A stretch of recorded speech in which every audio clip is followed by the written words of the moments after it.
Chapter का नाम क्या है, ईंटें, मनके और अस्थियाँ। इस पे तो फिलहाल कोई क्वेश्चन आता नहीं है। मेन क्वेश्चन आता है आपका 2 नंबर का, ये आता है कि सभ्यता किसे कहते हैं। ठीक है, सभ्यता कहा किसे जाता है, तो इसके बारे में याद रखना है। सभ्यता उन लोगों के समूह को कहते हैं, क्या कहते हैं कि सभ्यता उन लोगों के समूह को कहते हैं, ठीक है, जिनकी जीवन शैली, ठीक है, जिनकी जीवन शैली तथा जीने के तरीके, बताइए क्या, जीने के तरीके,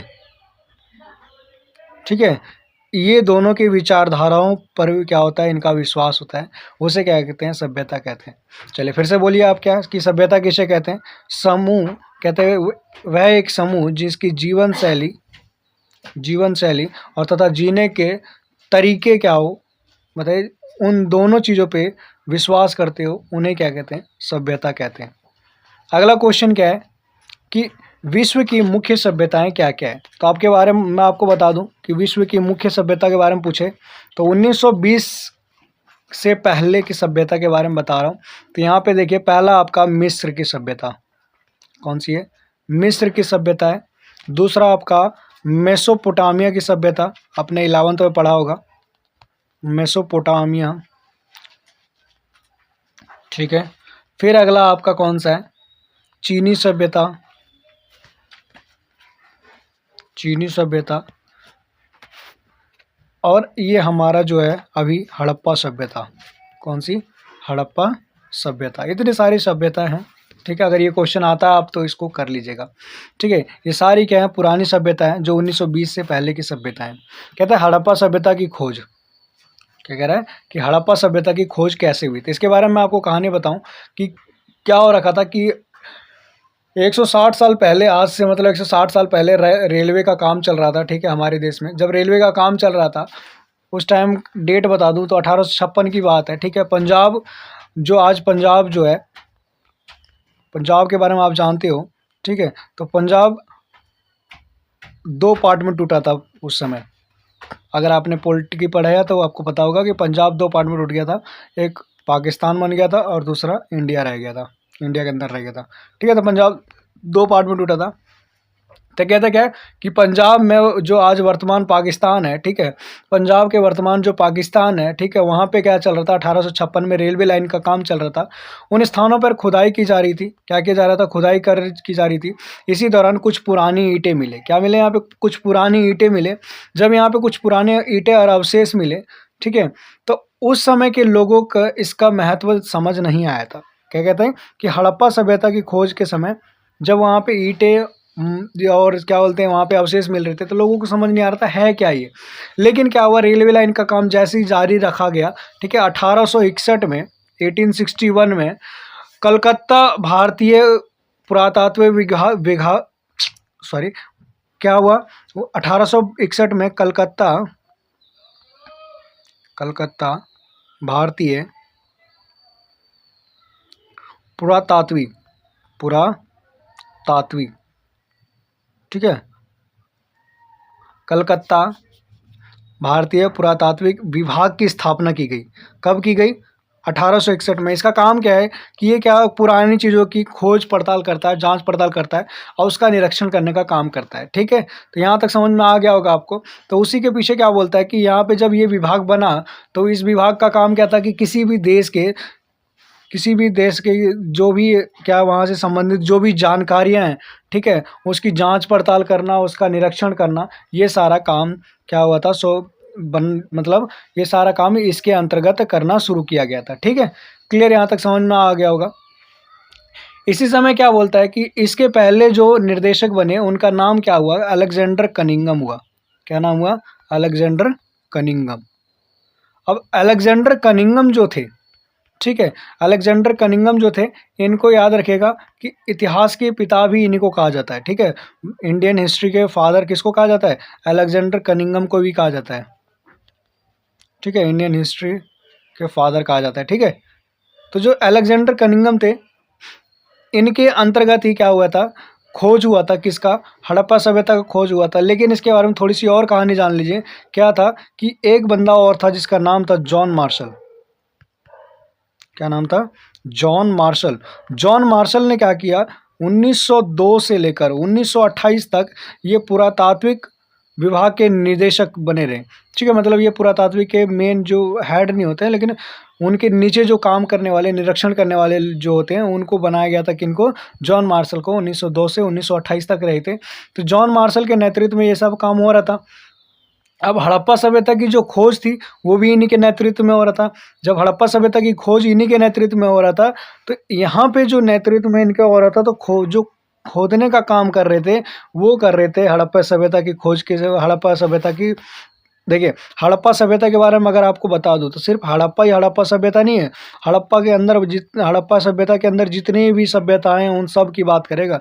ठीक है, फिर वो राखीगढ़ी का हो गया, फिर वो आपका बनावली हो गया, फिर आपका रोपड़ हो गया, आपका क्या बोलते हैं इसे, सतलुज हो गया, वो तो सतलुज नदी हो गया, ये आपका बनावली, राखीगढ़ी, कोट दीजी, जितने भी हो गए, इन सब की खोज की बात करें तो ये हड़प्पा की खोज कहलाती है। ठीक है, तो कहता है कि हड़प्पा सभ्यता की खोज, यहाँ पे दो बंदों की मैंने आपको नाम बताया। पहला कौन बताया? Alexander Cunningham. दूसरा जॉन मार्शल। पहले नंबर पे अलेक्जेंडर कनिंघम थे, दूसरे नंबर पे जॉन मार्शल थे। और उसके नीचे हड़प्पा सभ्यता की खोज किसने की थी? तो इसके बारे में याद रखिए कि 1921 में, कब? 1921 में जॉन मार्शल के नेतृत्व में खोजने वाला जो बंदा था उसका नाम था दयाराम साहनी। क्या नाम था? दयाराम साहनी। ठीक है, यहां तक कोई दिक्कत नहीं होनी चाहिए आपको। दयाराम साहनी ने खोज कर दी। अब यहाँ पे अगला क्वेश्चन क्या आता है कि हड़प्पा सभ्यता की भौगोलिक विशेषताएं के बारे में बताएं। तो मैं आपको बता दूं, हड़प्पा सभ्यता की भौगोलिक विशेषताएं के बारे में बता दूं। इस सभ्यता में, हड़प्पा इस सभ्यता में जो भी आपकी भौगोलिक स्थिति की बात कर रहे हैं, ठीक है, इस सभ्यता में जो भी आप भौगोलिक स्थिति की बात कर रहे हैं, तो मैं आपको बता दूं कि हड़प्पा सभ्यता लगभग 12,99,600 वर्ग किलोमीटर में फैला हुआ था। कितने में फैला हुआ था? 12,99,600 किलोमीटर में, वर्ग किलोमीटर में फैला हुआ था। ठीक है, जो कि आज वर्तमान में आपके बारे बता दूं तो ये आपके जम्मू कश्मीर से लेकर अफगानिस्तान तक पहुंचता है। कहाँ तक पहुंचता है? अफगानिस्तान तक पहुंचता है। ठीक है, मैं आपको थोड़ा सा इसमें कुछ और चीज़ें बता देता हूँ। कलर चेंज करते हैं, थोड़ा मज़ा आएगा। तो मैं आपको बता दूँ, देखिए ये आपका पूरा स्ट्रक्चर है हड़प्पा सभ्यता का फैलाव का। तो ऊपर बता दूँ मैं आपको कि जम्मू कश्मीर का एक इलाका था, जम्मू कश्मीर का एक इलाका था, उसे इलाका था उसका बोलते थे मांडा। तो जम्मू कश्मीर के मांडा से लेकर, ये नॉर्थ में था, उत्तर के, और दक्षिण के बात करें तो ये महाराष्ट्र, कहाँ पे? महाराष्ट्र के दायमाबाद, ठीक है, महाराष्ट्र के दायमाबाद तक फैला हुआ था अगर दक्षिण की बात करें। फिर बात करें अगर पश्चिम की बात करते हैं तो पश्चिम में बोला जाता है बलूचिस्तान। क्या बोला जाता है? बलूचिस्तान से लेकर पूरब की बात करें तो पूरब में उत्तर प्रदेश, कहाँ पे? उत्तर प्रदेश के आलमगीरपुर। क्या नाम है? उत्तर प्रदेश के आलमगीर। ठीक है, आलमगीरपुर तक फैला हुआ था ये। ठीक है, तो याद रखिएगा कहाँ से कहाँ तक है। जम्मू कश्मीर नॉर्थ से लेकर मांडा से लेकर, जम्मू कश्मीर के नॉर्थ मांडा से लेकर दक्षिण के महाराष्ट्र के दायमाबाद तक, और पश्चिम में बलूचिस्तान से लेकर आपके पूरब में उत्तर प्रदेश के आलमगीर तक फैला हुआ था। ये आपका पूरा पहले भौगोलिक स्ट्रक्चर है। उसके बारे में बताता हूँ आपकी कि इसकी भौगोलिक विशेषताएँ क्या क्या है। ठीक है, वर्तमान में ये सारी चीज़ें मैंने आपको बता ही दिया। अच्छा, इसका आकार पूछ देगा तो बता दीजिएगा। इसका आकार कुछ ट्राइंगल शेप में, किसके? त्रिभुजाकार में। ठीक है, आप बताइए आप कैसे कह सकते हैं कि ये त्रिभुजाकार में, उसके बारे में सुनिए। देखिए, अगर मैं आपको बता दूं तो हमारा जो नॉर्थ ये पड़ जाता है, यूपी का आलमगीर जो बता रहा हूँ मैं यहाँ पे है, महाराष्ट्र का सिस्टम कुछ यहाँ पे है। ठीक है, महाराष्ट्र इतना पीछे नहीं यार, यहाँ है महाराष्ट्र का दायमाबाद। ठीक है, और जो हमारा बलूचिस्तान का है वो यहाँ पे, क्योंकि अफगानिस्तान में।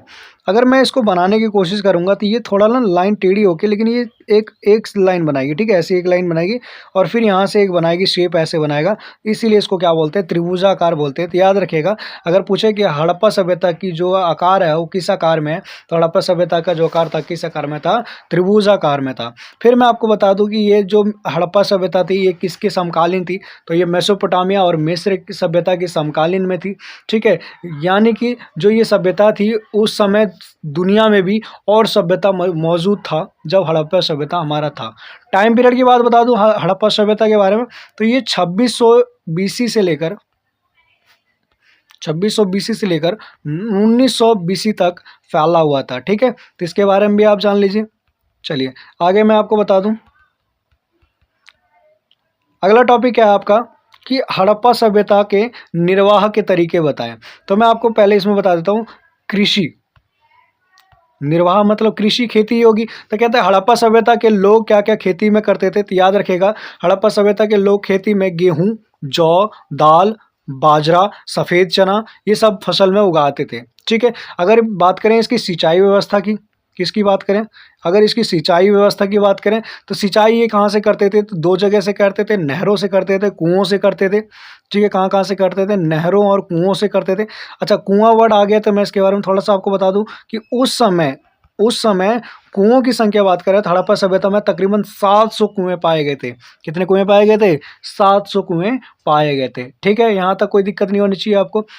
साथ ही साथ आपको बता दूं कि हड़प्पा सभ्यता के जो यहाँ पे बात करें कि उन्होंने जो लोग वहाँ के जो लोग थे, ठीक है, वहाँ के लोग खेत जोतते थे। अब भाई खेती कर रहे हैं तो उसमें खेत जोतने का भी काम करेंगे। तो जब खेत जोतने का काम करते थे तो उसमें खेत जोतने में बैलों का प्रयोग करते थे। किसका प्रयोग करते थे, बैलों का प्रयोग करते थे। क्यों, क्योंकि अब देखो यहाँ पे बैलों का प्रयोग करते थे। साथ ही साथ आप कैसे कह सकते हो, आप तो थे नहीं वहाँ पे, सर जी आप वहाँ थे नहीं, तो आप कैसे कह सकते हो बैलों का प्रयोग करते थे। तो हमें वहाँ पे हल के अवशेष मिले। किसके अवशेष मिले, हल के अवशेष मिले। और ये हल जाहिर सी बात है कि बैलों के द्वारा ही यूज किया जाता होगा। ठीक है, समझ में आ गया। अब ये हल जब मिला तो हमें ये भी जानकारी लगा सकते हैं कि वहाँ पे क्या होती थी, खेती भी होती थी। साथ ही साथ दो इलाका और बता देता हूँ मैं आपको इसमें, कालीबंगा और राजस्थान। दो इलाका, कालीबंगन जो है आपका राजस्थान के अंदर ही है, तो ये गलत बोलते हैं ना कि कालीबंगन, ठीक है, और ये हरियाणा में आपका बनावली है। ठीक है, कालीबंगन और बनावली, इन दोनों में आपके क्या खेत जोते हुए साक्ष्य मिले हैं। और ये जो बनावली है यहाँ पे आपका टेराकोटा का हल भी मिला हुआ है। ठीक है, तो जिससे आपको ये समझ में आना चाहिए कि हड़प्पा सभ्यता के लोग खेती भी करते थे और खेती के साथ साथ वो बताइए क्या करते थे, वो लोग शिकार का भी काम करते थे। तो मैं आपको अगला पॉइंट बता दूं तो वो लोग, पहला तो आप कृषि का काम करते थे वो निर्वाह करने के लिए, दूसरा शिकार का काम करते थे। वो लोग मछलियाँ पकड़ते थे, पक्षियों को मारते थे, जंगली जानवरों की मारते थे। अच्छा, ये सब मुझे कहाँ से पता चला, तो ये भी हमें साक्ष्य में प्राप्त हुआ है। कहाँ से साक्ष्य, मतलब वो लोग जो, जैसे हम पक्षी को मारा होगा, पक्षी के हड्डी से हमें पता चला, जानवरों के हड्डी के, सब मछलियों के हड्डी से पता चला है कि वो लोग ये सब चीज़ें भी क्या करते थे, खाते थे, पकड़ते थे। ठीक है, समझ में आ गया, कोई दिक्कत यहाँ तक, मतलब वहाँ के लोग शाकाहारी भी थे और साथ ही साथ मांसाहारी थे। दो पॉइंट बता दिया। तीसरा पॉइंट आपको बताता हूँ, पशुपालन। पशुपालन, वो लोग पशु भी पालते थे। कैसे आपको पता चला, तो वो लोग मवेशी, भेड़, बकरी, भैंस, सुअर जैसे जानवरों के हड्डियां भी वहां से मिली है, जिससे हमें यह पता चलता है कि लोग इन जानवरों को भी अपने निजी उपयोग के लिए पालते थे। तो आपको समझ में आ गया होगा कि हड़प्पा सभ्यता में निर्वाह के तरीके क्या क्या हैं। अगर आपको ये चीज़ों में कहीं भी डाउट हो तो दोबारा आप वीडियो को थोड़ा सा स्किप कीजिए, वापस रिवर्स कीजिए, जाइए और फिर दोबारा से सुनिए, क्योंकि ये जो क्वेश्चंस है बहुत इंपॉर्टेंट है, वीआईपी क्वेश्चंस है, ये आपके पेपर में आएंगे। मेरे पास अभी साधन नहीं है, इसलिए मैं आपको लिख के नहीं दे सकता सब कुछ। अगर मेरे पास होते तो मैं आपको सब कुछ लिख देता। ठीक है, मेरे पास जितना हो सकता था मैं कर रहा हूँ आपके लिए। क्लियर। तो यहाँ पे देखिए, जो चीज़ें मैंने आपको अभी पढ़ाई है वो यहाँ पे लिखा है कि पहले वो लोग कृषि भी करते थे, पशुपालन भी करते थे, शिकार भी करते थे। ठीक है, क्लियर है यहाँ पे। तो कृषि के बारे में आपको बता दिया क्या क्या करते थे, पशुपालन भी बता दिया और शिकार भी बता दिया। अगर नहीं समझ में आया होगा तो आप एक बार पीछे जाइए और सारा चीज़ क्या करिए, ध्यान से सुनिए। अगला टॉपिक है मोहनजोदड़ो। अगर सबसे खतरनाक, सबसे प्लानिंग, सबसे सही तरीके से बसाया गया अगर कोई शहर था तब मोहनजोदड़ो था। कहते हैं मोहनजोदड़ो जो था हड़प्पा सभ्यता के दो प्रमुख नगरों में से एक था। पहला हड़प्पा था तो दूसरा कौन था, मोहनजोदड़ो था। मोहनजोदड़ो की विशेषता के बारे में बात करें तो बोलता है कि ये हड़प्पा सभ्यता के सबसे महत्वपूर्ण शहरों में से एक था। ठीक है, हड़प्पा सभ्यता के सबसे महत्वपूर्ण शहरों में से एक था कौन, मोहनजोदड़ो। अगर मोहनजोदड़ो के पता चले कि मोहनजोदड़ो भाई था कहाँ पे, तो याद रखेगा ये आपके पाकिस्तान में है। पाकिस्तान का एक जिला है, पाकिस्तान का एक जिला है, जिले का नाम क्या है, लरकाना, लरकाना, लरकाना में जिले में स्थित है। ठीक है, मोहनजोदड़ो की बात करें तो मोहनजोदड़ो के बारे में बताता हूँ, मैं आपकी विशेषता ही बता रहा हूँ।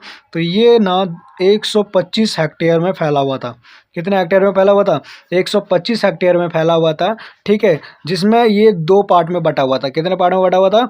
2 पार्ट में बटा हुआ था, जिसे पहला बोलते थे गढ़ और दूसरा बोलते थे निचला। गढ़ का दूसरा नाम भी था। ठीक है, गढ़ का दूसरा नाम भी था, गढ़ा लिख दिया यहाँ पे। गढ़ का दूसरा नाम क्या था उसके बारे में देखिए। गढ़ को हम उस समय दुर्ग भी बोलते थे, आज भी बोलते हैं दुर्ग। क्या वो लोग क्या बोलते थे? दुर्ग बोलते थे। अच्छा, दुर्ग क्या होता था और गढ़ क्या होता था, दोनों चीज़ों के बारे में आपको बताता हूँ। दुर्ग के बारे में बताता हूँ कि दुर्ग जो होता था ये किले आकार में छोटा होता था। ठीक है, इसके साइज़ कैसा होता था? छोटा होता था। ये ऊंचाई पे बनाया कि जाता था। ठीक है, यहाँ पे जो किले का जो द्वार होता था, जो ये दुर्ग होता था, दुर्ग का जो दीवार होता था ये चारों तरफ से घिरा हुआ होता था। ठीक है, और जो निचला शहर होता था, निचला शहर जो होता था ये बिल्कुल गढ़ से अलग रहता था। मतलब ये दोनों क्या रहते थे? अलग अलग रहते थे। अब कुछ विशेषता निचला शहर की बता देता हूँ आपको। तो निचला शहर के बारे में बता दूँ आपको।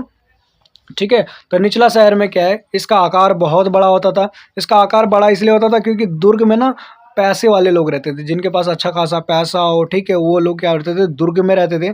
और जो निचला शहर था, ठीक है, मतलब याद रखिए कि चबूतरा था, चबूतरा, ऊंची चबूतरे पे बसाया गया एक शहर था जिसे दुर्ग बोला गया। और निचला शहर किसे कहते थे? जो कि क्या था? बहुत बड़े में फैला हुआ था और ये आम लोगों के लिए शहर था। ठीक है, निचला शहर गढ़ से बहुत दूर था, इसका ये आम लोगों के लिए था। समझ में आ गया? कोई दिक्कत यहाँ पे? और यहीं से क्या, जल निकास प्रणाली भी यहीं से क्या होती है? चलाई जाती है। चलिए, यहाँ तक कोई दिक्कत नहीं होनी चाहिए आपको। एक टॉपिक है यहाँ पे, माल गोदाम। क्या टॉपिक है? सॉरी, कहाँ? हाँ, ये माल गोदाम। माल गोदाम याद रखिएगा। ठीक है, तो ये बहुत बढ़िया चीज़ है। माल गोदाम के बारे में आपको बता दूं। माल गोदाम का क्या था कि अगर मान लो हड़प्पा सभ्यता में कल को बाढ़ आ जाती है, ठीक है, वहाँ पे क्लाइमेट ना चेंज होता रहता था हड़प्पा सभ्यता में। ठीक है, तो कहता है कि अगर गलती से वहाँ कोई बाढ़ आ गई, ठीक है, तो बाढ़ से बच तो जाएंगे, लेकिन अगर मान लो हमारे पास सारे फसल बर्बाद हो जाए, सारे फसल क्या हो जाए? बर्बाद हो जाए, तो हमारे पास खाने पीने का कुछ होगा नहीं। तो फिर ये अन्नागार का यूज करते थे। ठीक है, ये माल गोदाम का यूज करते थे। ये लोग खजाना क्या करते थे? पूरे साल भर की मेहनत का आधा आधा सब लोग मिला के और इसमें अपना खजाना क्या करते थे? रखते थे, ताकि क्या हो, इसका बाद में प्रयोग किया जा सके। ठीक है, तो माल गोदाम कुछ ऐसा होता था। ठीक है, विशाल स्नानागार की बात करें आपसे, तो विशाल स्नानागार के बारे में जानिए। तो वहाँ पे बोला जाता था, विशाल स्नानागार के बारे में बताएं तो ये बोलता था कि इसका आकार जो होता था, पहले इसका आकार रेक्टेंगल टाइप में होता था, मतलब आयताकार में होता था। इसका आकार कैसे होता था? आयताकार में होता था। ठीक है, बोलते थे बड़े स्नानागार के अवशेष मिले, बहुत बड़े बड़े स्नानागार के अवशेष मिले। कहते हैं कि 7 मीटर ये क्या था? लंबा था। कितना मीटर लंबा था? 7 मीटर लंबा था। 7 मीटर ये चौड़ा भी था। ठीक है, 7 मीटर क्या था? विद्युत भी था, चौड़ा भी था।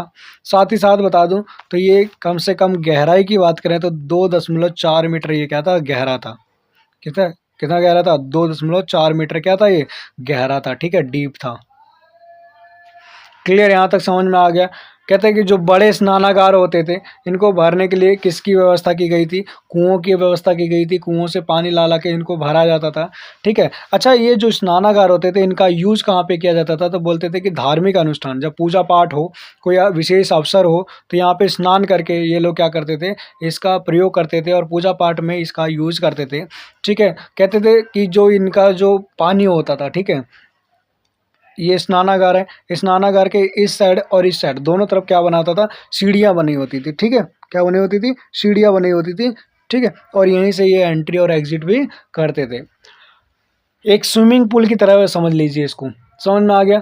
और इसमें याद रखिएगा कि इसके पानी को निकालने का भी, इसके पानी को निकालने के लिए भी नालियाँ क्या थी? इनसे जुड़ी हुई थी, ताकि इसके पानी को निकाला जाए और साफ पानी इसमें डाला जाए। ठीक है, अगर मैं आपको बता दूं कि सबसे सुंदर, सबसे खतरनाक और सबसे बढ़िया शहर अगर कोई था तो हमारा हड़प्पा सभ्यता का मोहनजोदड़ो था। यहाँ की बताएं, यहाँ पे सड़कें भी बहुत अच्छे तरीके से बनाया गया था। निचला शहर तो आपको बता ही दिया। ठीक है, सड़कों के बारे में बताएं तो सड़कें बोलता था कि 4 से 10 मीटर चौड़ी थी सड़क। कितने मीटर चौड़ी थी? 4 से 10 मीटर चौड़ी सड़क थी। एक दूसरे को ये समकोण पर काटती थी सड़कें, क्या काटती थी? एक दूसरे को समकोण पर काटती थी।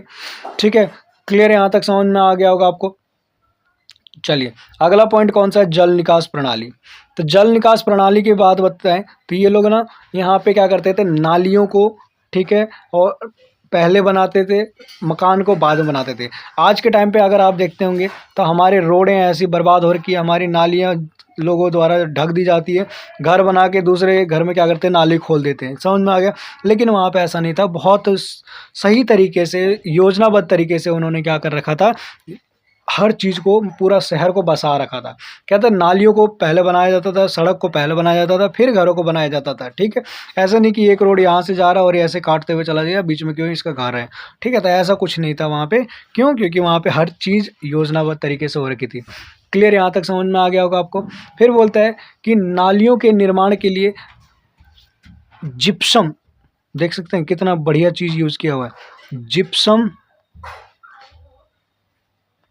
मोटर का यूज करता, मोटार के यूज़ किया हुआ था इन्होंने। ठीक है, जिप्सम मोर्टार का। क्लियर, यहाँ तक कोई दिक्कत? इन्होंने कचरा को, नाली में कोई कचरा ना फंस जाए उसको रोकने के लिए भी इन्होंने क्या रखा था? ईंट को ढक रखा था, ईंटों से ढक रखा था। भैया देखो बाहर से कोई कचरा आके नाली में ना फंस जाए, मतलब इतने तरीके से, अच्छे तरीके से उन्होंने बना रखा था। साथ ही साथ अगर बारिश का पानी क्या कर रहा हो, इसमें से नालियों में से निकासी कर रहा हो, तो उसकी भी व्यवस्था क्या कर रखी थी? अलग से इन्होंने कर रखी थी। समझ में आ गया यहाँ तक कोई दिक्कत? मुझे नहीं लगता यहाँ तक कोई दिक्कत होनी चाहिए। अगला टॉपिक देखिए यहाँ पे क्या है। अगला टॉपिक है आपका सामाजिक विविधताएं, भिन्नताएं। ठीक है, सामाजिक भिन्नताएं का पता कैसे चलता है? तो ये दो तरीके से चलता है। पहला आपका समाधान से, दूसरा विलासिता के वस्तुएं से। समाधान क्या होता है कि अगर मान लो कोई मर गया हो, ठीक है, किसी की डेथ हो गई हो, तो डेथ होने पे कब्र, उनके क्या होते थे? कब्र बनाए जाते थे। तो मान लो दो कब्र हैं, एक कब्र क्या है? इसको सोने का बनाया गया। ठीक है, मान लीजिए सोने का मतलब एकदम कीमती धातु से बनाया गया। ठीक है, कीमती धातु का प्रयोग करके बनाया गया, इसको समझ में आ गया। और दूसरा जो है ये लकड़ी का बना दिया, टूटा फूटा है, इसमें डाल दिया गया। इसमें बहुत सारे कीमती सामान रख दिए गए, इसके जो यूज़ किए हुए फटे पुराने कपड़े वो रख दिए गए। अब दोनों के अवशेष को देखते हुए हम ये समझ जाते थे कि भैया ये अमीर का कब्र है, ये गरीब का कब्र है। मतलब अमीर गरीब का भी हम पता लगा सकते थे, मतलब समाज में विभिन्नताओं का भी पता लगा सकते थे। कैसे? तो विलासिता समाधान के द्वारा। दूसरा मैंने बताया विलासिता की वस्तुएं जो वो लोग प्रयोग करते थे। मैंने अभी बताया कि कब्र में, अगर किसी कब्र में कीमती सामान रखा हुआ है, जैसे महंगे महंगे क्या रखे हैं? मनके रखे हुए हैं, ठीक है, आभूषण रखे हुए हैं, ठीक है भाई, बहुत बढ़िया तरीके से बर्तन वर्तन को सजा कर रखा गया कि वहाँ पे स्वर्ग में जाके ये लोग यूज़ करेंगे। लेकिन वहीं दूसरी और कुछ खास नहीं है, फटे पुराने टूटे फूटे बर्तन रख दिए गए। तो इन दोनों से समझ में आता था कि भैया समाज में वहाँ विभिन्नताएं थी, मतलब अमीर और गरीब की जो चीज़ें थी वो वहाँ पे भी हमें देखने को मिलती है। चलिए यहाँ तक समझ में आ गया होगा आपको। मुझे नहीं लगता यहाँ तक कोई दिक्कत होनी चाहिए आपको। अगला टॉपिक देखें तो अगला टॉपिक है शिल्प कला। शिल्प कला की बात करें तो ये मेनली आभूषण, मूर्तियां, औजार बनाने में काम आता था। ठीक है, कहते हैं यहाँ पे मनके, मुहर, बाट, इन सब को बनाने के लिए, शंख को काटने के लिए, धातु के लिए, ठीक है, काम किए जाते थे। समझ में आ गया? इन सब चीज़ में शिल्प कला का यूज़ होता था। कहते हैं शिल्प उत्पादन के लिए अगर आपको बता दूं जगह, तो लोथल, ठीक है, चनहुदड़ो, ये सारे जगह जो है, धोलावीरा, इन सब जगहों को क्या पाया गया था कि ये जहाँ पे क्या शिल्प कला का काम होता है। समझ में आ गया आपको यहाँ पे?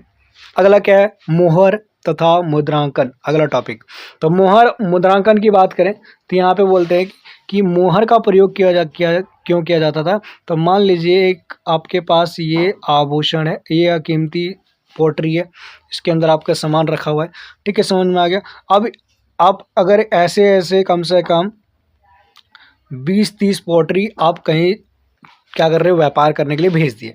अब भेज दिए तो अब रास्ते में तो ऐसा तो है नहीं भैया कि इसमें हमारे पास फ़ोन है, देखो भैया कोई बीच में चोरी चारी ना करे, कॉल पे रहना, ऐसा तो होगा नहीं। तो इनको सेफ रखने के लिए इन पे क्या कर दिया जाता था? मोहर मार दिया जाता था। क्या कर दिया जाता था? मोहर और मुद्रांकन, मतलब उस पर क्या होता है? स्टैंप दे दिया जाता था, जिससे क्या होता था कि इस सील को अगर किसी ने टच नहीं किया है तो मतलब ये छेड़छाड़ नहीं हुआ है। और अगर इस सील के साथ कोई छेड़छाड़ किया है, ठीक है, मतलब समझ जाइए कि आपके जो भी माल है उसमें क्या है, चोरी चकारी होने के संभावनाएं हो रखी है। तो ये आपके सामान को सही तरीके से, सुरक्षा तरीके से इसको एक जगह से दूसरी जगह भेजने के लिए इसका प्रयोग किया जाता था। मुद्रांकन मतलब स्टैंप, याद रखिएगा। अगला एक वर्ड है बाट। बाट, ये लोग मेजरमेंट का यूज़ करते थे, नापने तोलने के लिए।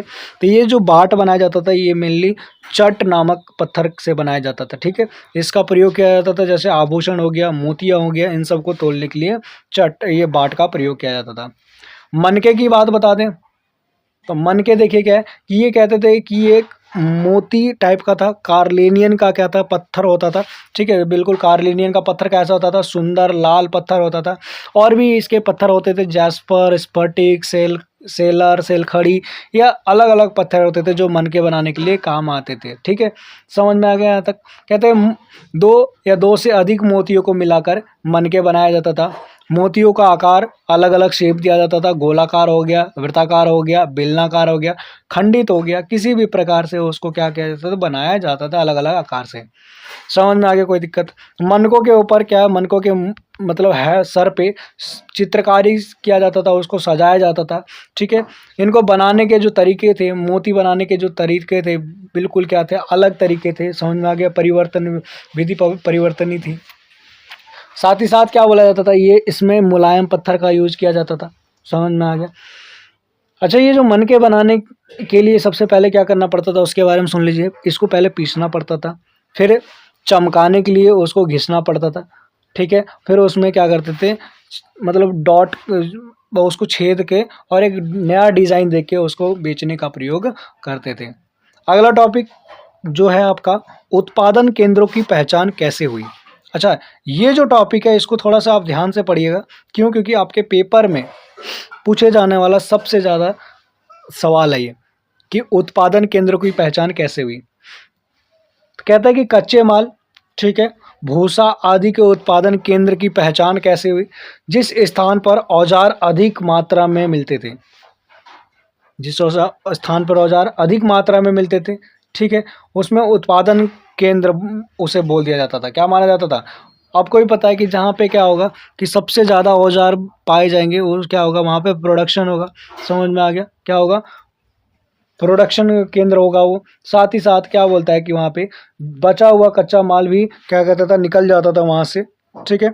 और वो अवशेष के जो होते थे उत्पादन, उन्हीं अवशेष के द्वारा ही क्या पता चलता था, वहाँ के उत्पादन केंद्र पता चलते थे, ठीक है। अगला क्या टॉपिक है, कच्चे माल की प्राप्ति। तो कच्चे माल की प्राप्ति के बारे में मैं तो बता दूं, वहाँ के जहाँ पे भैया देखो, जहाँ पे आप काम कर रहे हो, जहाँ से आपने फैक्ट्री लगाई है, तो उसी फैक्ट्री के आसपास आपको कच्चा माल मिल जाएगा। जैसे मिट्टी हो गया, पत्थर हो गया, लकड़ी हो गया, धातु हो गया, यही सब आपके क्या होंगे, कच्चे माल होंगे। अच्छा, अन्य क्षेत्रों से मंगाए जाने वाला कच्चा माल। अच्छा, कहीं कहीं से कच्चा माल मंगाया भी जाता था, तो इसके कुछ एरिया जैसे आपका नागेश्वर हो गया, बालाकोट हो गया, ठीक है। लोथल से कार्लिनियन पत्थर मंगाया जाता था। राजस्थान और उत्तरी गुजरात से सेलखड़ी पत्थर मंगाया जाता था, ठीक है। कोपर जो है, तांबा जो है, वो कहाँ से मंगाया जाता था, खेतड़ी राजस्थान से मंगाया जाता था, ठीक है। ये सारी चीज़ें जो कहीं ना कहीं से मंगाई जाती थी। तो ये मैंने आपका एक चैप्टर ख़त्म कर दिया है। अगला चैप्टर की ओर हम चलते हैं, ठीक है। टाइम ख़राब नहीं करते हैं क्योंकि आपका पेपर है। जितना जल्दी आप सारी चीज़ों को कवर करो उतना आपके लिए क्या होगा, अच्छा होगा, ठीक है। अच्छा, इसमें इस चैप्टर में कुछ टॉपिक रह गया जो मेरे को याद आ रहा है, ठीक है। इसमें क्या रह गया वो थोड़ा सा आपको बता दूं। हड़प्पाई लिपि, ये पेपर में आपसे पूछता है, हड़प्पा की लिपि। हड़प्पाई लिपि की बात करें तो कहते हैं कि भैया इसकी लिपि जो होती थी ये चित्रात्मक होती थी। कैसी होती थी? चित्रात्मक होती थी। चित्रात्मक मतलब क्या होता है सर? तो चित्रात्मक मतलब ज़्यादातर यहाँ पे चित्रों का प्रयोग किया जाता था। कहते हैं इन्होंने ना चिन्हों का प्रयोग करके, ज़्यादातर ये चित्र चिन्ह का प्रयोग करते लिखते थे। तो ये लगभग ना 375 से 400 चिन्हों का प्रयोग करते थे लिखने में, ठीक है। अच्छा, इसकी कुछ और विशेषता बताइए सर। तो बताते हैं, रुकिए, इंतजार करिए, थोड़ा सा हमको जगह दीजिए। तो देखिए, इसकी दूसरी विशेषता क्या है कि हम लोग किधर से लिखते हैं, हम लोग बाईं से दाईं ओर लिखते हैं। ये लोग क्या करते थे, राइट टू लेफ्ट लिखते थे, दाईं से बाईं की ओर लिखते थे, ठीक है, याद रहेगा। दाईं से बाईं ओर लिखते थे। अच्छा, इनके बारे में और कुछ बताइए। तो और बताता हूँ आपको, ये इनको आज तक कोई पढ़ नहीं पाया है, इनको आज तक कोई पढ़ नहीं पाया है, जिसकी वजह से इसको रहस्यमयी लिपि बोलते हैं। क्या बोलते हैं? रहस्यमयी लिपि बोलते हैं। अच्छा भैया, और कुछ बता दीजिए। तो सुनिए, ध्यान से सुनते जाइए। तो हड़प्पाई लिपि को जो नाम दिया गया, इसका नाम दिया गया बैस्ट्रोफेंडम लिपि। क्या नाम दिया गया? बैस्ट्रोफेंडम। ठीक है, बैस्ट्रोफेंडम लिपि दिया गया किसको? हड़प्पाई लिपि को। चलिए, यहाँ तक कोई दिक्कत नहीं होना चाहिए आपको। आपने यहाँ तक पढ़ ही लिया, सारा कुछ समझ में आ गया, लिपि भी आपको समझ में आ गया। ठीक है, बताइए कोई दिक्कत हो इस चैप्टर से। अच्छा, दो क्वेश्चन और इम्पोर्टेंट मेरे दिमाग में आ रहा है, जो कि आपके पेपर में आएगा। पहला जो क्वेश्चन है वो कि हड़प्पा सभ्यता का पतन कैसे हुआ। हड़प्पा सभ्यता का पतन। ठीक है, बहुत इंपॉर्टेंट क्वेश्चन है। तो याद रखेगा, वहाँ का जो हड़प्पा सभ्यता का पतन के 4-5 कारण है। ठीक है, क्यों? क्योंकि हड़प्पा सभ्यता का वहाँ का मौसम है ना, बड़ा खराब है। ठीक है, वहाँ पे कुछ ना कुछ प्राकृतिक आपदा आते रहते हैं समय समय पे। तो इसके पतन कहते हैं, हड़प्पा सभ्यता को ना 7 बार बसाया गया था। कितनी बार बसाया गया था? 7 बार बसाया गया था। अच्छा, हड़प्पा सभ्यता के पतन के कारण क्या क्या? तो पहला याद रखिएगा आपका भूकंप। क्या है भैया? भूकंप। दूसरा, वहाँ पे सिंधु नदी है जो मोहनजोदड़ो से होती हुई निकलती है। सिंधु नदी हमेशा क्या करती है? बाढ़ ला देती है, जिसकी वजह से वहाँ डूब जाता है एरिया। सिंधु नदी हमेशा क्या करती है? अपना रास्ता चेंज कर लेती है। कल इधर बह रही है, कल को रास्ता ही चेंज करके कहीं और पहुँच गई, सबको डुबा के लेती चलेगी। तीसरा जो है आपका क्लाइमेट चेंज। क्या है आपका? क्लाइमेट चेंज, जिसे बोलते हैं हिंदी में जलवायु परिवर्तन। चौथा जो है आपका पेड़ों की कटाई। पेड़ों की कटाई। पांचवा क्या है आपका? आर्यन का आक्रमण। आर्य आते थे, क्या करते थे? आक्रमण कर देते थे, पूरा हड़प्पा सभ्यता को बर्बाद करके चले जाते थे। ठीक है, और एक और पॉइंट है, सिंधु नदी कभी कभी क्या करता था? रास्ता तो बदल देता था, कभी कभी उस एरिया का आसपास को सूखा पड़ा देता था। मतलब सूखा भी एक रीजन था। तो इतने सारे रीजन की वजह से हड़प्पा सभ्यता का क्या हुआ था? पतन हुआ था। अच्छा, अगला क्वेश्चन जो है बहुत इंपॉर्टेंट क्वेश्चन है, और ये आपके पेपर में आता है, मोस्ट वीआईपी क्वेश्चन है। ठीक है, तो क्या क्वेश्चन है कि भैया बताइए, हड़प्पा सभ्यता में कनिंगम का भ्रम क्या था? कनिंगम का भ्रम क्या था? इसको थोड़ा सा ध्यान से सुनिएगा। कौन था कनिंगम? आपको पता है, भारतीय पुरातात्विक विभाग के पहले महानिदेशक थे। ठीक है, कनिंगम को यह लगता था कि हड़प्पा सभ्यता कोई बड़ी सभ्यता नहीं बल्कि एक छोटी सभ्यता है। समझ में आ गया? कहता था कि हड़प्पा के मोहरे को समझना इतनी कठिन चीज़ थोड़ी है, भाई कोई भी समझ सकता है। ठीक है, यहाँ पे क्या करना पड़ेगा? हमें थोड़े इनके बारे में जानना पड़ेगा। ठीक है, अब इसको जानने के लिए कनिंगम ने क्या किया, इन्होंने सोचा कि मैं क्या करता हूँ, बौद्ध और जैन ग्रंथ को पहले पढ़ता हूँ।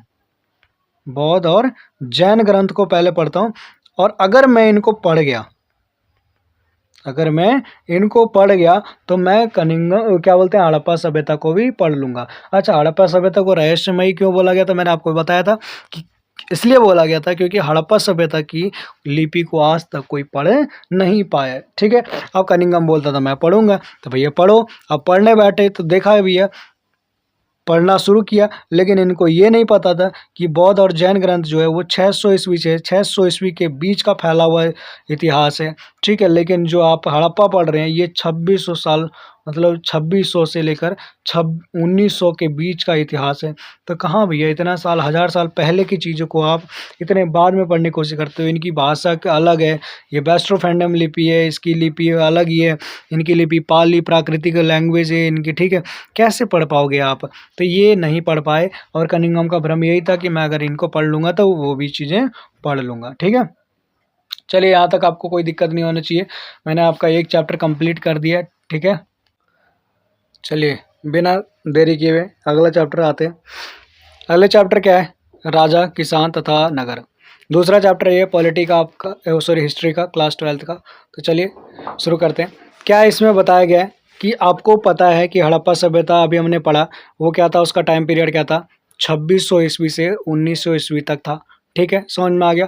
इसके बाद का काल जो है 1900 से लेकर 1500, इसे बोलते हैं अज्ञात काल। क्या बोलते हैं? अज्ञात काल। समझ में आ गया यहाँ तो कोई दिक्कत? इसके बाद का जो काल आया 1500 से, इसके बाद का जो काल आया, ठीक है, इसको बोला गया वैदिक काल। क्या बोला गया? वैदिक काल। समझ में आ गया? कोई दिक्कत? इसमें ग्रामीण लोगों की ज़्यादा क्या हुई भूमिका रही है। ठीक है। अच्छा, वैदिक काल जो 1500 से, वैदिक काल जो आपका 1500 से 600 है, इसमें आपके 2-3 काल घुसे हैं। कौन कौन सा घुसा है? तो आपका 1500 से लेकर हजार ईसा पूर्व में जो है आपका ऋग वैदिक है। क्या है? ऋग वैदिक। ठीक है, ऋग वैदिक है। फिर मैं आपको बता दूं कि 1000 से लेकर 600 के बीच में जो है वो है आपका उत्तर वैदिक। ठीक है, और 600 ईस्वी से लेकर 600 ईस्वी पूर्व तक का जो है ये आपका है लोह युग। क्या बोलते हैं इसे? लोह युग। ठीक है, तो ये 3 पीरियड है जिसमें से हम मेनली अभी इस चैप्टर में क्या पढ़ेंगे, ये वाला लोह युग के बारे में पढ़ेंगे। ठीक है, तो चलिए शुरू करते हैं। आपको बता दूं कि हमारा जो उस समय महाजनपद हुआ करते थे। ठीक है, 600 ईस्वी से 600 हम पढ़ रहे हैं। हम ठीक क्या पढ़ रहे हैं? 600 से 600 के बीच का पढ़ रहे हैं। तो इस समय बता दें कि उस समय क्या होते थे, महाजनपद होते थे। महाजनपद एक टाइप का आप समझ लीजिए कि ये राज्य किस्म का। ठीक है, समझ में आ गया? तो महाजनपद कहते थे कि बौद्ध और जैन ग्रंथों में हमें पता चला है कि जो महाजनपद की संख्या थी उस समय 16 थी। कितने महाजनपद थे? 16 महाजनपद थी। उनकी अपनी अपनी सबकी क्या थी? कैपिटल थी, मतलब अपना अपना सबका राजधानी था। जब सबका राजधानी था तो इन 16 महाजनपद में से एक सबसे खतरनाक महाजनपद था जिसका नाम था, खतरनाक बोल सकते हो, शक्तिशाली बोल सकते हो, जिसका नाम क्या था? मगध। क्या नाम था? मगध। मगध के बारे में मैं आपको बता दूं तो मगध में बहुत सारे राजा लोग आए, बहुत सारे मगध पे शासन किए, और जितने भी शासन किए लगभग क्या है, सारे शक्तिशाली रहे हैं। मगध के बारे में बता दूं तो मगध के पास 4-5 डायनेस्टी ने रूल किया। पहले आपका हर्यक वंश ने किया, दूसरा आपका शिशुनाग वंश ने किया, तीसरा आपका नंद वंश ने किया। किसने किया? नंद वंश ने किया। चौथा आपका मौर्य वंश ने किया। ठीक है, इस वीडियो ये जो हर्यक, शिशुनाग, नंद और मौर्य, इनके बारे में मैं आपको वीडियो में पिछले चैप्टर्स में भी पढ़ा रखा हूँ, तो वहाँ पे आप चेक कर लीजिएगा, पूरा हिस्ट्री है इसके ऊपर। ठीक है, थोड़ा सा मैं इनका टाइम पीरियड बता देता हूँ। तो हर्यक वंश जो है ये 544 से 412 के बीच में आए हुए थे। ठीक है, शिशुनाग वंश का जो टाइम पीरियड था 412 से 344 था। नंद वंश के बारे में बताऊँ तो 344 से 321 था। और मौर्य वंश के बारे में बताऊँ तो 321 से लेकर 185 ईसा पूर्व तक था। समझ में आ गया? कोई दिक्कत? यहाँ तक दिक्कत नहीं होना चाहिए मुझे जहाँ तक लगता है। ठीक है, इसके बाद के भी 2 वंश है, शुंग वंश और कण्व वंश है। चलिए, अब यहाँ पे एक हमने पढ़ लिया, टाइमलाइन पढ़ लिया, वैदिक काल के बारे में पढ़ लिया। वैदिक सभ्यता कितने पार्ट में बटा हुआ है? 2 भाग में बटा हुआ है, ये भी बता दिया था, उत्तर वैदिक और ऋग वैदिक। अगला मैंने आपको बता दिया लोह युग। लोह युग के बारे में आगे भी बता दूंगा। मगध पर शासन, थोड़ा सा आते हैं यहाँ पे दोबारा हम इस वैदिक काल पे। वैदिक काल की बहुत सारी हिस्ट्री है, लेकिन मैं थोड़ा आपको जल्दी जल्दी बता देता हूँ। तो वैदिक काल के बारे में बताऊँ इसके में, तो ग्रामीण सभ्यता के बारे में इसमें मेनली बताया गया। 1500 से 600 इसमें निर्धारित किया गया। अब 1500 से 600 ईस्वी के बीच में आपको बताया कि इसमें 2 काल है, एक ऋग वैदिक है, दूसरा उत्तर वैदिक है। अच्छा, ऋग वैदिक और उत्तर वैदिक जो है दोनों काल, इनकी रचनाएं जो है, ऋग्वैदिक जो है उसकी रचना ऋग्वैदिक काल में हुई है, और उत्तर वैदिक जो है इसमें आपके सिर्फ ऋग्वैदिक, सिर्फ उत्तर वैदिक नहीं है। तो उत्तर वैदिक कोई काल नहीं है, उत्तर वैदिक में 3 काल आए हैं, जिसमें से आपकी जिसकी रचना हुई है सामवेद, अथर्ववेद और यजुर्वेद। समझ में आ गया? ऋग्वैदिक काल में ऋग्वेद की क्या भी रचना हुई है, लेकिन उत्तर वैदिक काल में सामवेद, अथर्ववेद और यजुर्वेद की रचना हुई है। ठीक है, तो यहाँ तक आपको क्लियर हो गया होगा। अगला क्या है यहाँ पे टॉपिक? लोह युग। 2 भाग में पता चल गया ना भी कौन कौन से बटा हुआ है, एक ऋग्वेद और एक उत्तर वैदिक। ऋग्वेदिक में जो आपका ऋग्वेद की रचना हुई है, उत्तर वैदिक में आपके सामवेद, अथर्ववेद और यजुर्वेद की रचना हुई है। लोह युग के बारे में बता दूं आपको, तो कहते हैं कि इस समय ना पहली बार लोहे की खोज जो हुई थी वो इसी समय में हुई थी। कहते हैं यहाँ पे लोहे की खोज होने से लोहे के बहुत सारे फायदे इन लोगों को दिखने लग गया था। लोहे के हल बनने लग गए थे, लोहे के हथियार बनने लगे थे। लोहे के निर्माण के कारण क्या हो चुका था, अब खेती की मात्रा इसमें बढ़ोतरी होने लग गई, धन ज़्यादा आने लग गया। ठीक है, लोहे के हथियार बनने से क्या हुआ, महाजनपदों का ज़्यादा विकास होने लगा। ठीक है, अब ये जो डिस्ट्रिक्ट था, ये जो डिस्ट्रिक्ट था वो क्या हो चुका था, यहाँ का बहुत मतलब आकार इसका फैलने लग गया था। क्यों? क्योंकि लोह युग यहाँ पे क्या हो चुका था, स्टार्ट हो चुका था, और लोहा आने से लोगों के अंदर बहुत सारे कॉन्फिडेंस जन्म लिए।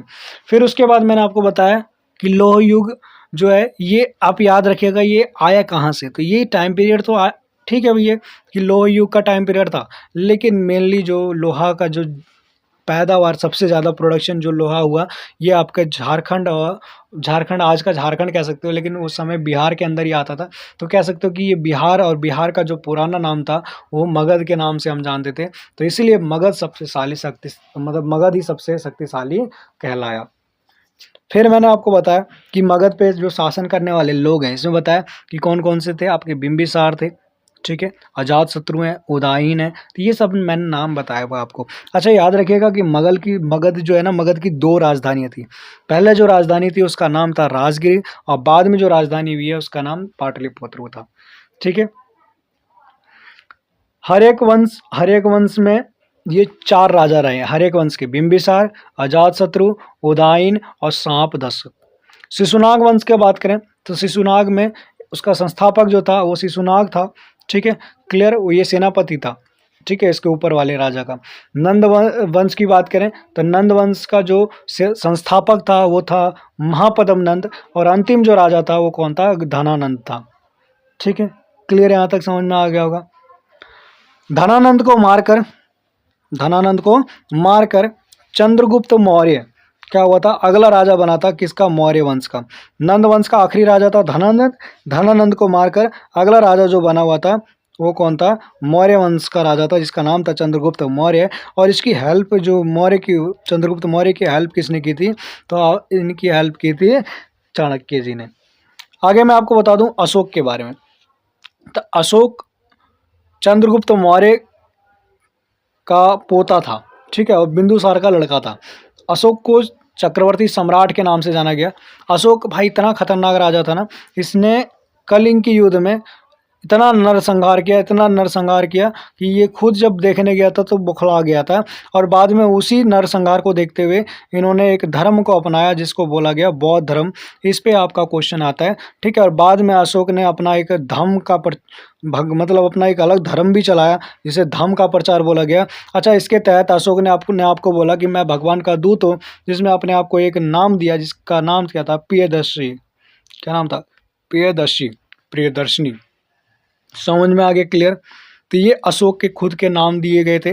ठीक है, अशोक के बारे में मैंने आपको बता दिया। अच्छा, अशोक जब ये बौद्ध धर्म अपनाया तो धम्म का प्रचार शुरू किया। जब धम्म का प्रचार इसने शुरू किया तो अपने बेटे और बेटी को प्रचार करने के लिए कहाँ भेज दिया था, श्रीलंका भेज दिया था।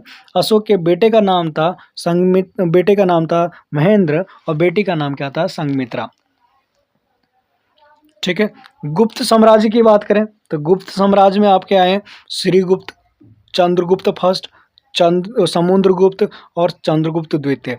चंद्रगुप्त द्वितीय ने एक उपाधि भी धारण की थी जिसका नाम क्या था, विक्रमादित्य। क्या उपाधि थी, विक्रमादित्य की उपाधि उसने धारण की थी। किसने, चंद्रगुप्त मौर्य ने। आगे अगर आप देखते हैं तो ये यहाँ पे 2 वर्ड लिखा हुआ है, जनपद और महाजनपद। क्या क्या लिखा हुआ है, जनपद और महाजनपद। जनपद क्या होता है और महाजनपद क्या होता है उसके बारे में समझिए। जन का मतलब होता है लोग, पद का मतलब होता है फिट। ठीक है, मतलब जिला उस स्थान को कहा जाता है। ठीक है, कह सकते हो कि जनपद उन स्थान को कहा जाता है जहाँ लोग आकर क्या करते हैं और रहते हो। क्या करते हो, लोग रहते हो, उसे क्या कहते हैं, जनपद कहते हैं। और जब बहुत सारे जनपद क्या होते हैं, जमा होते हैं, तो उसे क्या बोलते हैं, महाजनपद बोलते हैं। देखिए यहाँ पे लिखा है, जन का मतलब लोग, पद का मतलब पीठ होता है, पेट लिख रखा है। समझ में आ गया, क्लियर यहाँ तक। अच्छा, मौर्य ये जो मगध में इसकी शक्तिशाली होने का कारण क्या है, तो ये पहले यहाँ पे लोहे की खोज हुई। ठीक है, लोहे की खोज से लोगों के जीवन बदल गए, लोहे के हल हथियार ये सब चीज़ आपको बता ही दिया, तो फालतू चीज़ें। ठीक है, क्लियर यहाँ पे। चलिए आगे क्या है, आगे एक टॉपिक है। देखिए अगला टॉपिक है आपका राजधानी। तो राजधानी के बारे में मैंने आपको बता ही दिया है। ठीक है, शासन, गण संघ, ये सब तो सब बता ही दिया है। ठीक है, ये भी बता दिया मैंने आपको। मौर्य साम्राज्य में चाणक्य की क्या भूमिका रही है। मौर्य साम्राज्य चंद्रगुप्त को खड़ा करने वाला यही था। कौन, बताइए कौन थे। चाणक्य जी।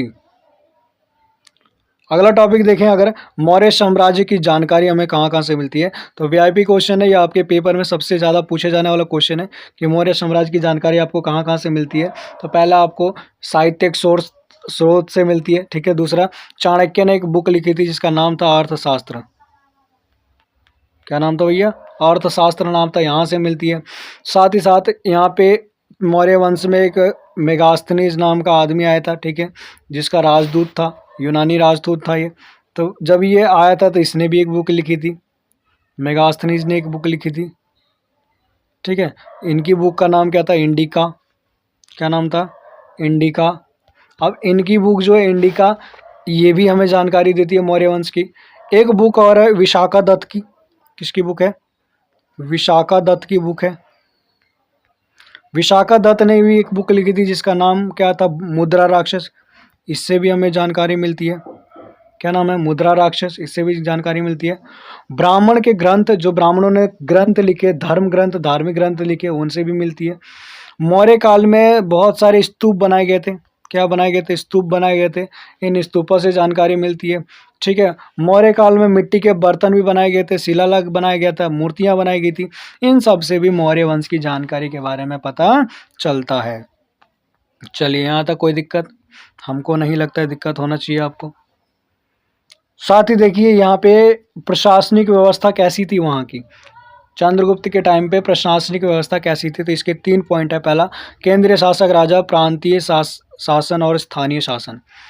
बात करें हम प्रशासनिक शासन की बात करें तो पहला पॉइंट आपका केंद्रीय शासक राजा आता है, ठीक है।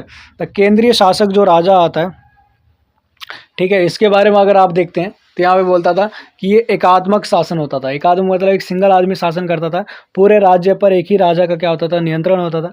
यहाँ पे जज की भी क्या होती थी, जगह होती थी, सेना प्रमुख भी होता था और मंत्री परिषद की स्थापना भी होती थी यहाँ पे, ठीक है।